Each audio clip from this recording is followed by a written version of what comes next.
Hello there, and welcome to this evening's reading. Tonight I'm going to read a short extract from the novel Missing Julia. And this is a novel about a woman called Julia Seymour. She has a daughter of 33 called Melissa, a partner, William, and a career. But she leaves all of it behind one day without saying anything to anybody. She simply packs up and disappears from her life. So when we meet her, it's about 100 pages in, and the first stage of her journey of escape from whatever it is brings her to London, to a university friend called Soraha. And she arrives at Soraha's home, tells her that she has left everything that she has in Ireland behind, and is on her way to somewhere, the details of which she will not reveal. So, excuse me, she's in Soraha's kitchen at this point. You're telling me that nobody knows where you are? Nobody knows you've gone? Soraha's voice is incredulous. She has brought Julia straight to the kitchen and sat her beside the fire, throwing a cashmere wrap around her shoulders to stop her trembling. What are you doing? But her hands are gentle. Julia, tell me quickly, are you ill? Julia shakes her head violently. Then what? What is it? Has something happened between you and Melissa? Soraha pauses. Or between you and William? No, nothing like that. Then what is it? Please, Julia, you're scaring me. Julia opens her mouth and then closes it again. Soraha does not disturb the sudden silence. You must promise me not to tell. She clutches at Soraha's wrists, making her wince. I'm sorry, she says at once. I'm sorry to put you in this position, but if you won't give me your word, then I'll have to go now, immediately, and not come back. Soraha sits down beside her. I promise to listen, she says, and I promise not to judge. I can't let you go anywhere, not in this state, and I give you my word that I will try my utmost to do whatever it is you want me to do. She pauses. For the rest, you're just going to have to rely on 42 years of friendship. I would never do anything to hurt you, Julia. Julia nods. She can't ask for more than that, and she's too exhausted either to leave or to do further battle. Okay, she says, I trust you. Of course I do. That's why I'm here. It's just that she can't stop her eyes wandering in the direction of the kitchen door. Hugh won't be home tonight, Soraha says. We have the house to ourselves. She stands up, all business. Her tone is firm. Julia is reminded of their student days. I'm going to get you another sweater, a glass of wine and some food, and then you're going to talk to me. Julia nods, leans her head back against the cushion that Soraha has placed behind her head, and closes her eyes, watching as her friend leaves the room. 20 minutes or so to gather her thoughts, she thinks.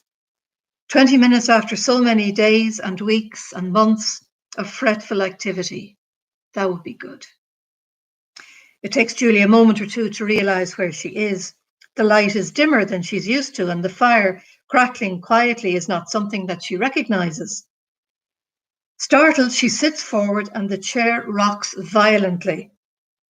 Soraha is at her side at once. It's okay, she soothes. You fell asleep and I didn't want to wake you. You're with me. Oh, God, of course, sorry, I'm a bit jumpy. Julia sits back in the rocking chair, pressing both hands to her eyes, which have begun to sting. Soraha looks at her, her expression mild. Bit jumpy, I'll say. Here, I've something light ready for you. Eat, and then you can tell me what's going on. She places pâté, crackers, and some cheese on the table by Julia's elbow. There's a bed ready for you upstairs, and the electric blanket is on. Thanks. That one word is all Julia can manage right now. She's aware that Soraha is waiting. She eats a little and sips at her wine. Then she can't postpone it any longer. I've thought it all through very carefully, she says. This is no snap decision. She's beginning to feel better now, warmer. And Sarah's presence makes her feel in some way optimistic. She's glad she decided to come here. And I can't give you too much detail either. I don't want to cause you any trouble. Sarah is shaking her head. You're talking in circles, Julia. Will you give me something I can understand? Julia takes a long breath and exhales, steadying herself. I did something a few years ago, something I believed in, but it has had repercussions. I need time to come to grips with what might happen to me, and I can't do that at home. Sarah looks down into her wine glass. Do you want to stay here? Do you need to stay here? Julia smiles. No, that's not why I've come.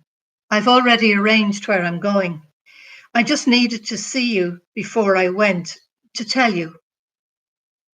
No matter what I decide eventually, I feel that there is something I need to reflect on, maybe even atone for. I don't know. Sometimes I don't think I know anything anymore. She stops, aware that she's racing ahead of her thoughts. She pauses for a moment, conscious of the delicate balance she needs to maintain. Anyway, I wanted you to know that, face to face, in case something happens and I don't see you again. Sarah looks at her. What sort of repercussions? Thank you. Julia thinks silently. Thank you for not asking where or how or what it is I've done. Serious ones, or potentially serious ones, I'm not sure. All I know is that I need to come to terms with things, to clear my head, to make decisions. Are you planning to come back from wherever it is you're going? I don't know. I'm preparing not to, because that might be the best option for everyone, and that is the truth. But planning is a different matter. If I've learned anything, it's that life has no certainties. If you're not coming back, what about Melissa? Sarah's tone is that mix of compassion and challenge that Julia knows so well. I've provided for her. I've left her my house, everything I own. She doesn't know it yet, but I've left instructions with my solicitor. That gives Melissa options. It's up to her what she chooses. Julia can feel her eyes fill, battles the tears back fiercely. I don't know who Melissa is. I don't know what she wants. She's never seemed to want me in her life, especially since Richard died. You know that. That's no reason to abandon her. Sarah's voice is sharp. You're still her mother. Julia looks at her in surprise. Abandon, she says. She's 33 years of age. She doesn't need a mother. I question that, says Sarah. Her gaze is steady, holding Julia's. Think about it. You suddenly disappear out of her life, no warning, no explanation. At the very least, she'd be frantic about your safety. You can't do this to your child, Julia. Julia looks at her, helpless. But I can't stay. It would be worse for her children, for everyone. Then at least let me contact her once you're on your way to wherever it is you're going. I can reassure her that you're well. Don't do this to her, Julia. You'll regret it. Julia nods. Not before the weekend, then. Just give me a few more days. Then you can tell her I'm safe. She meets Sarah's gaze, warning her, but nothing else. What can I tell her? I don't know anything else. She pauses and they both allow the silence to gather. Then Sarah speaks again, more softly. What about the other important person in your life? What about William? I thought you loved him. Julia is stung. I do love him, she cries, more than anything. But you're still walking out on him without a word, according to you, with no explanation. Whatever you will or won't tell your daughter, don't you trust William enough to tell him whatever it is? Julia looks at her. I can't, no matter how much I trust him, for the same reason I can't tell you. It would implicate you, both of you, all of you, but especially you. She looks away from the questions in her friend's eyes. I can't do that. Do you need a lawyer? Saraha asks her bluntly. Not where I'm going, Julia says. And if I do decide to come back, I don't know if I'd want one. I might want to handle the consequences myself, courage of my convictions. Isn't that your phrase? My plan right now is not to need a lawyer, not to want one. I'd rather control my own fate. Sarah stands up and walks around the room. She touches things, straightens glasses, books. She doesn't look at Julia. Watching her, Julia is reminded all over again of their student days, the ones when exams loomed. This is how Sarah used to untie knotty problems of anatomy and physiology as they revised together. She would take control of the information logjam, as she'd called it, the unwieldy masses of knowledge that they'd had to absorb and regurgitate every 3 weeks or so. It was Sarah who'd impose order on all that chaos, excuse me, who dismantled the edifice of facts brick by brick, and together they put them back in their proper place, igniting understanding as well as memory. She'd pace the flat, rearranging their few possessions, straightening the towers of books and papers. Julie would fire the questions and Sarah would organise her thoughts towards a solution as she made slow progress around the room. When it was Julia's turn, their roles would reverse, but not their positions. Sarah would pace, asking the questions. Julia would sit by the hissing gas fire, often closing her eyes as she reached for the answers. They knew each other so well that often a word or a number or an illusion was just enough to bring the required response tumbling to the surface, dragging all that knowledge with it. She was the best teacher Julia had ever known. As she watches her now, she can see that Sarah is doing the same thing all over again. If you're telling me what I think you're not telling me, she says, are you aware that right now things are changing? Even if they are, Julia answers carefully, this is England, not Ireland. There's a whole different... She stops. Things change more slowly, she says softly, and right now I don't believe I have the luxury of waiting. She lifts her glass again, notices that her hand is still shaky. I'm not going to say any more. I just need you to understand that there are things I need to come to terms with, perhaps even make up for. Have you changed your mind? Asked Sarah. The room is suddenly very still. What you believed in then, is it still what you believe in now? I don't know. I really don't know. Julia grapples with the question. She hasn't articulated this to anyone, even herself. She's not sure what the truth is, not sure that she even understands truth anymore.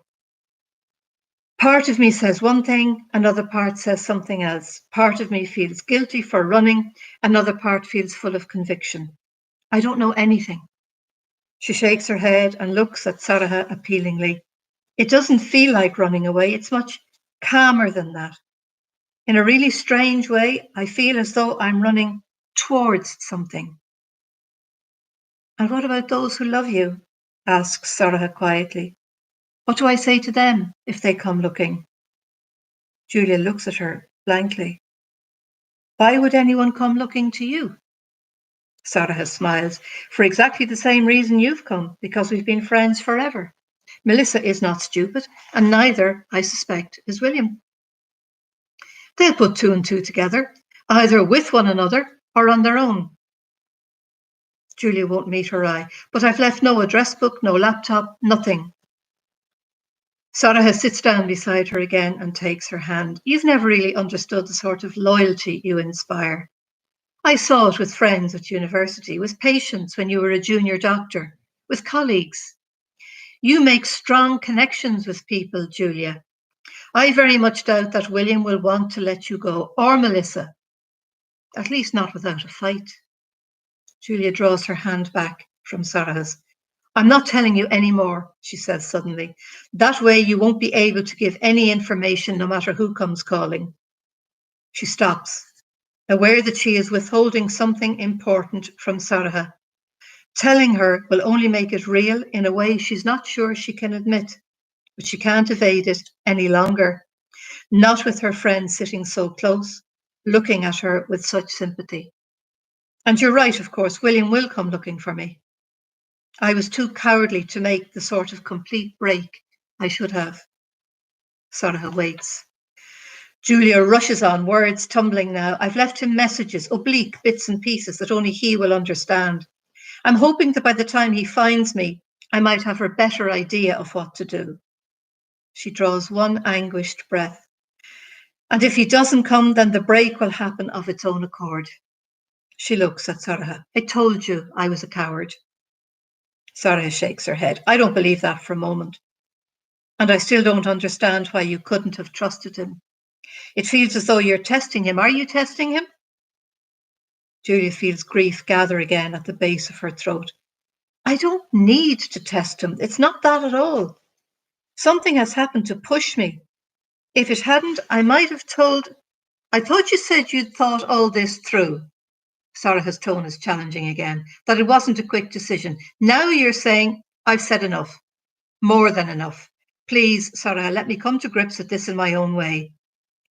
I feel I've made a morally responsible decision. If I haven't, then I'll have to live with it. But I have to work it out my own way, in my own time. Please, don't put any more pressure on me. Julia is aware of the warmth and the strength of Soraya's presence beside her. Neither of them says anything for a moment. Even the crackling of the fire seems to have stilled. The air around them is holding its breath. It's Soraya who breaks the spell. I'm not trying to pressurize you. Forgive me if it feels that way. I'm just afraid that your thinking is tangled. She looks thoughtful. I think it's important for you to know that it's not too late to change your mind. But whatever you decide, I will support you. Julia absorbs this. Tangled. It's a good word. And she can't deny that there is truth in what Soraya says. But above all, the tangle is a realization, one of luminous clarity. Julia knows that right now there is no going back. Okay, thank you very much for coming along this evening. And as usual, the reading is held in collaboration with the wonderful folks at the Holding Cell. And I will be back here again on Thursday evening at 7:30. And I will read from the novel The Things We Know Now, which was the winner of the Giovanni Boccaccio 700th Anniversary International Prize for Fiction. Bit of a mouthful, but it was a great prize to win. So I look forward to seeing you then, 7:30 on Thursday. And please, thank you for your messages and your observations, and contact me either through Twitter or Facebook or my website. Delighted to hear from you. Thanks again for coming along. Bye for now.